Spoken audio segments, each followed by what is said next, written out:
Hey everybody, happy Wednesday. It is November 15th and we find ourselves right in the middle of the month of November and right in the middle of Adoption Month. November is a month that we highlight adoption and encourage people to be a part of that. If you are on social media, I'm sure you've seen friends and organizations sharing about adoption. And our adoption agency, Bethany Christian Services, actually has a webinar tonight that you can call in and get a little bit more information about adoption. You know, real easy, no obligation kind of way to hear a little bit more about that. So I'm going to be sharing that link after I'm done chatting with you all. But I just want to talk about some things that are on my heart as I find myself a little bit reflective and thinking about all that is to come between now and the end of the year. I'm preparing for a study that I'm leading tomorrow for some local ladies. 8 of us are going to meet and just talk about what God's doing and receiving His love. The topic for the next couple weeks of our study together is transformational love, allowing God's love in our hearts so that we can extend it to everyone we meet. And you know, what better time of year to really have that mindset than right now? To be able to receive God's love and then extend it to our family, to the people that we meet when we're out. I mean, we all know that it can be a little bit busy between now and the end of the year. And if there's a time that I want to be focused on receiving God's love and really being able to extend it both inside my home and outside of it, it's this season. So my heart's thinking about that. It's also thinking about what I shared with you over the past week, that our family was asked to host an orphan from the Ukraine for 4 weeks, from the middle of December through the middle of January.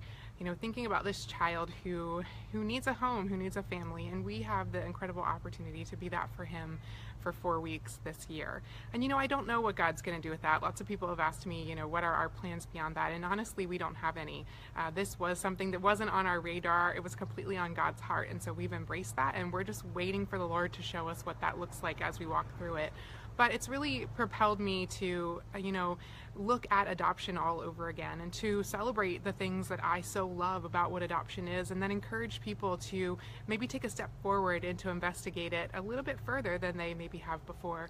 You know, I look at the way that our life has been so tremendously impacted by Lungello, and I think that I really wasn't living before he came, before he was part of our family, and our lives are so much richer. Our family is so much more joyful, and he has really helped us all to be a better version of ourselves. Those aren't things I thought going into the adoption process, but God does beautiful things when we open up our hearts to extend his love. And you know, I think that not everyone is called to adopt. I understand that completely, but I do believe that if you're not called to personally adopt, then God's calling you to stand with those that are, whether that's in the way of finances, to give or help people fundraise, or tangible support, making a meal, helping them to get their house ready for the home study, you know, taking care of their kids when they're going to a meeting, whatever that looks like. God calls us all to invest ourselves in each other, in this community, especially in this concept of adoption. There are approximately 147 million orphans around the world, all waiting for families. And we can do something about that. We can change the world for one child at a time, and especially in that collective way of coming together. So, you know, if maybe adoption is something that's kind of bounced around inside your head and you've not taken a closer look at in a personal capacity or in a capacity to stand with someone else, I just really encourage you to do that.